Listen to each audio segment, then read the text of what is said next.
खूप दिवसांनी पुन्हा कॅमेरा हातात घेतला. आता खरं सांगायचं आयुष्यात कधी-कधी असे फेज येतात, की आपण सोशल मीडियापासून थोडंसं दूर जातो. पण याचा अर्थ नाही, की आपण जे काही ठरवलं किंवा जे काही आपलं गोल आहे त्यापासून लांब गेलो. फक्त नव्याने सुरुवात करण्यासाठी थोडासा वेळ घेतलेला असतो. तर असंच काहीसं माझ्या बाबतीत झालं. त्यामुळे बरेच दिवस झालं माझे व्लॉग्सच आले नाही.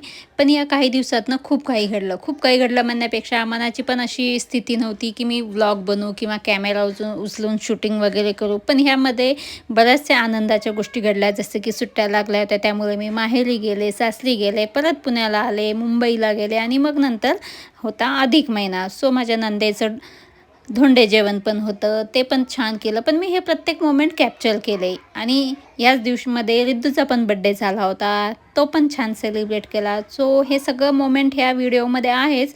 आणि अजून एक नवीन, की मी माझ्या स्वतःसाठी एक नवीन सुरुवात केली आहे. म्हणून मी जिमची सुरुवात केली. सुरुवात आहे छोटी, पण स्वतःला शोधायचं आहे, की पुन्हा हा प्रवास करायचा आहे. खरं तर आपण स्वतःसाठी वेळच देत नाही किंवा स्वतःसाठी जगतच नाही. घर, फॅमिली ह्यातच अडकून बसतो. तर ह्या व्लॉगमध्ये हे सगळे मोमेंट्स तुम्हाला पाहायला मिळतील आणि भेटूया उद्याच्या नवीन व्लॉगमध्ये. जर तुम्हालाही व्लॉग आवडला असेल तर नक्की डू लाईक, शेअर, कमेंट आणि उद्यापासून आपले जिमचे पण व्लॉग्स येणार आहेत. So stay tune.